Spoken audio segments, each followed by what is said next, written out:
Bonjour. Bonjour. Et bienvenue à la maison du Père. Que le Seigneur vous bénisse. Aujourd'hui, nous allons étudier la création de Dieu, ou du moins, nous allons essayer de faire une introduction à ce thème. Afin d'avoir une meilleure perspective de ce que nous allons étudier, on va aller directement dans le vif du sujet. Et nous allons tourner nos Bibles à Genèse 1.1 pour comprendre un certain nombre de choses. Alors, Genèse 1.1 nous dit « Au commencement, Dieu créa le ciel et la terre ». On comprend bien que la Bible commence avec ces versets et j'espère que tous, au moins vous qui nous suivez, vous croyez en cela, que Dieu a créé le ciel et la terre. Dans Jacques chapitre 2 verset 19, il est écrit « Tu crois qu'il y a un seul Dieu, c'est bien, mais les démons aussi le croient et ils tremblent. » Est-ce que la Bible ne dit pas que la peur de Dieu est le début de la connaissance?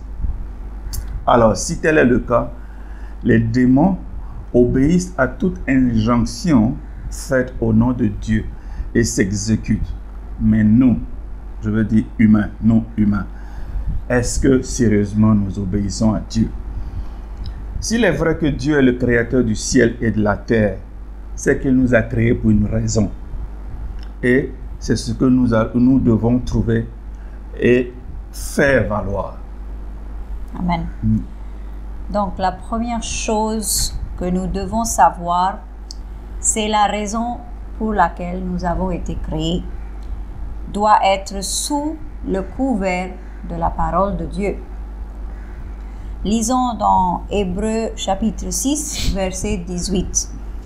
Ainsi, il nous a mis en présence de deux actes irrévocables, dans lesquels il est impossible que Dieu mente. Ces actes constituent un puissant encouragement pour nous qui avons cherché refuge en saisissant fermement l'espérance qui nous est proposée.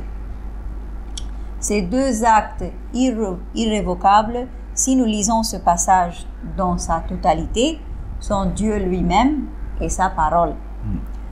Croire, c'est obéir et agir par la foi. Lisons maintenant dans le livre de Jean, chapitre 1, verset 5. Au commencement était celui qui est la parole de Dieu. Il était avec Dieu. Il était lui-même Dieu. Au commencement, il était avec Dieu. Dieu a tout créé par lui. Rien de ce qui a été créé n'a été créé sans lui. En lui résidait la vie, et cette vie était la lumière des hommes. La lumière brille dans les ténèbres, et les ténèbres ne l'ont pas étouffée. La vie dont il est fait mention ici n'est rien d'autre que Jésus-Christ.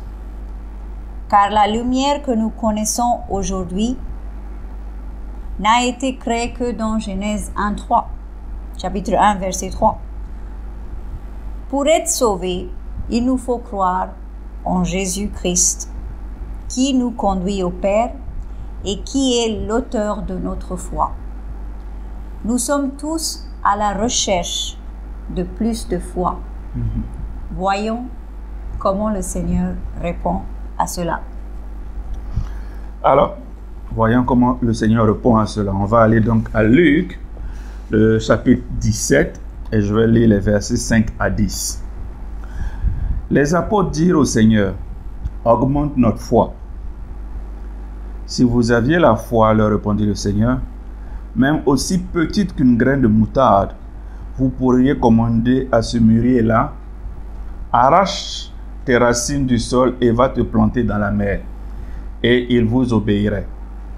Supposons que l'un de vous est un serviteur occupé à labourer ou à garder le troupeau. En le voyant rentrer des champs, vous lui diriez-vous, vite, vite, assieds-toi à table. Ne lui diriez-vous pas plutôt, prépare mon dîner. Mets-toi en tenue pour me servir jusqu'à ce que j'aie fini de manger et de boire. Ensuite, tu mangeras et tu boiras à ton tour. Le maître doit-il une reconnaissance particulière à cet esclave parce qu'il a fait ce qui lui était commandé? Bien sûr que non. Il en est de même pour vous. Quand vous aurez fait tout ce qui vous est commandé, dites, nous ne sommes que des serviteurs sans mérite particulier. Nous n'avons fait que notre devoir. Jésus nous dit à travers ces versets que ce n'est pas la quantité de foi qui importe, mais plutôt la qualité. Ce n'est pas le fait d'avoir beaucoup de foi qui importe, mais c'est la qualité de cette foi-là. Et Jésus nous dit, même si la foi, elle est aussi petite qu'une graine de moutarde, on peut commander à un arbre de se déraciner d'un endroit et d'aller se planter à un autre endroit. Les apôtres, selon ce passage, n'avaient pas besoin de plus de foi, tout comme nous. Et ils n'utilisaient pas la foi qu'ils avaient comme il se devait. La foi est comparable à notre servant, quelqu'un qui nous sert. Et on doit lui dire quoi faire. Il faut dire quoi faire à sa foi. Le maître ne demande pas au servant de travailler, mais ce dernier le fait parce que c'est son travail. Nous devons donc voir notre foi de cette façon. Rappelez-vous, nous sommes en train de parler de la création de Dieu. Tout a été créé par la parole. Et la parole est en train de nous parler de la foi. Il nous faut donc donner des instructions à notre foi. Et la vérité, c'est que la foi est plus puissante que nous et peut nous faire arriver à des niveaux extraordinaires si ces derniers sont selon la volonté de Dieu. On peut donc par la foi être guéri, avoir une promotion, avoir une augmentation, décrocher un business, ainsi de suite et ainsi de suite, un bon mariage, une bonne femme, un bon mari, ainsi de suite et ainsi de suite. Faites travailler donc votre foi et ne laissez pas reposer votre foi tant que le travail n'est pas accompli. Lisons maintenant dans le livre de Romains, chapitre 3, verset 23. Tous ont péché, en effet, et sont privés de la gloire de Dieu. Tous ont péché, voilà. C'est de cela que David faisait allusion lorsqu'il dit « Dans le péché, ma mère me conçut ». Non pas que sa mère était dans un péché en particulier, mais nous êtres humains, ne pouvons pas être là où Dieu se trouve à cause de notre nature pécheresse. Lisons maintenant le livre de Ésaïe, chapitre 59, versets 1 à 2. Mais non, la main de l'Éternel n'est pas trop courte pour sauver, et son oreille n'est pas sourde au point de ne plus vous entendre. Ce sont vos fautes qui vous séparent de votre Dieu. C'est à cause de vos péchés qu'il s'est détourné loin de vous pour ne plus vous entendre. Le Seigneur est incapable de faire quoi que ce soit à cause de nos péchés. Et Jésus nous a réconciliés avec Dieu. Jean chapitre 17, verset 3. Or la vie éternelle consiste à te connaître, toi le Dieu unique et véritable et celui que tu as envoyé, Jésus-Christ. On voit ici encore les deux choses inséparables dont nous avons parlé initialement, Dieu et Jésus qu'il a envoyé. 2 Corinthiens chapitre 5 verset 18. Tout cela est l'œuvre de Dieu qui nous a réconciliés réconciliés avec lui par Christ et qui nous a confié le ministère de la réconciliation. La première des choses, c'est que nous sommes réconciliés à travers Jésus à Dieu. Et ensuite, nous offrons cette réconciliation aux autres afin qu'eux aussi soient réconciliés avec Dieu. Jésus nous a délivrés de la peine, la pauvreté, la maladie, pour lesquelles il nous a donné l'autorité. Mais la force pour le faire du mal réside toujours avec le démon. La puissance est au nom de Jésus et nous avons l'autorité d'exercer cette puissance. Et on est toujours en train de parler de la foi. Avoir l'autorité d'exercer la puissance de Jésus, on ne peut le faire seulement que si on a la foi.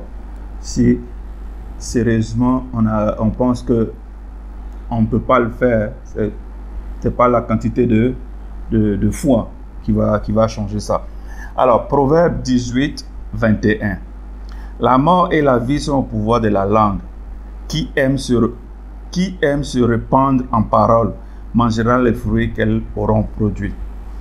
Avec la langue, on peut soit parler de vie ou de mort sur notre vie à nous-mêmes.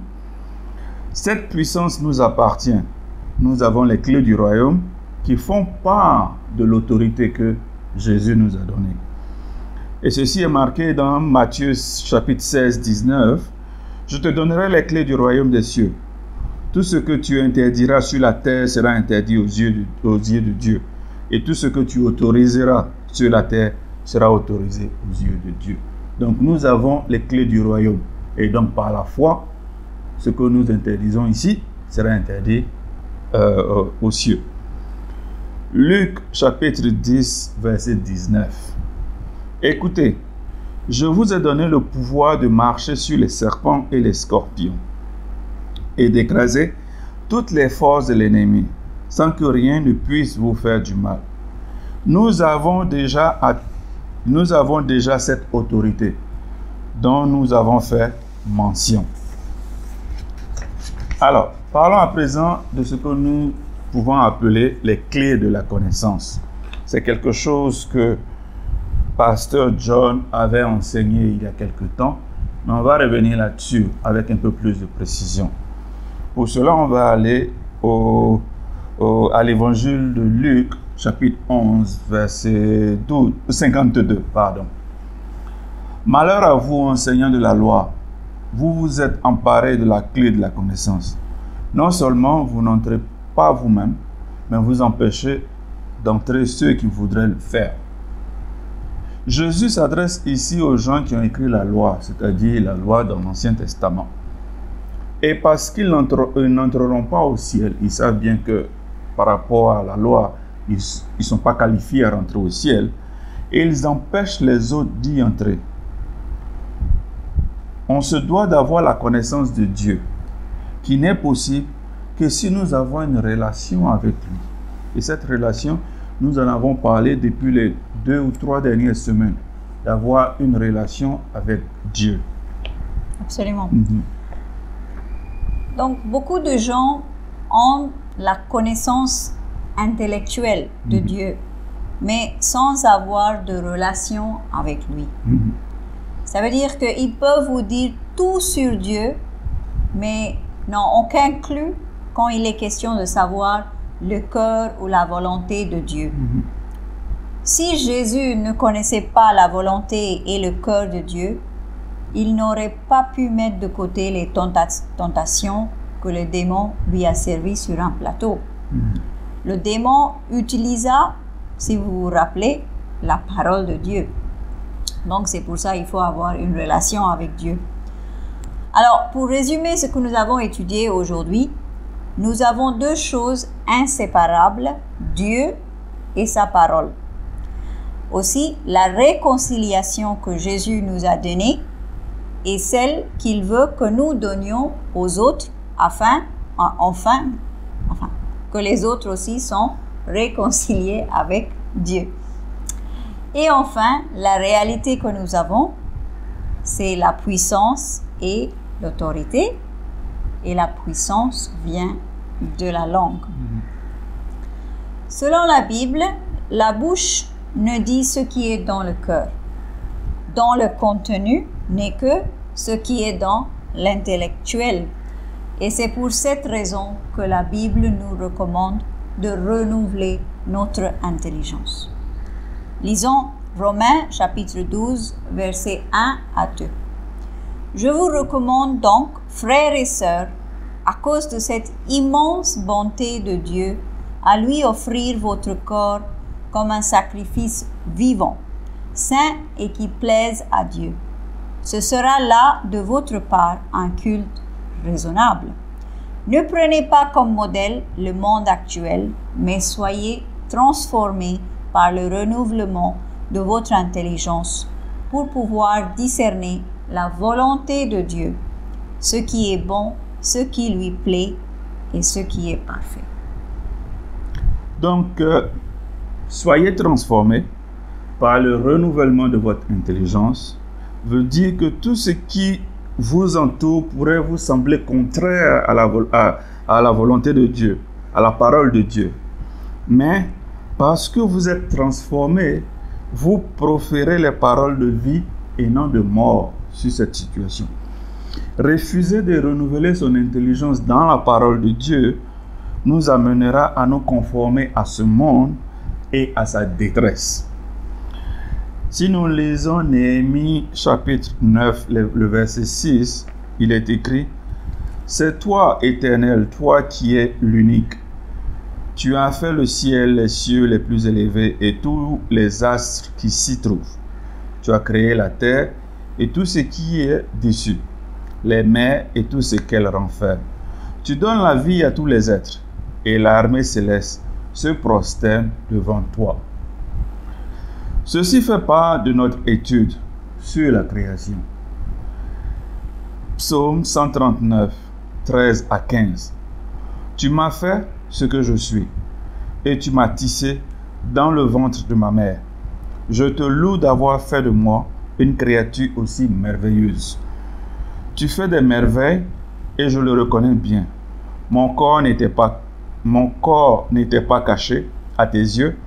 Dans le secret, je fus façonné et tissé comme dans les profondeurs de la terre. Dieu nous a créés tous. Il est celui qui a créé les cieux et la terre, celui qui a envoyé Jésus-Christ et celui qu'on appelle Dieu notre Père. Que Dieu vous bénisse. Bon dimanche à vous et à la semaine prochaine. Au revoir.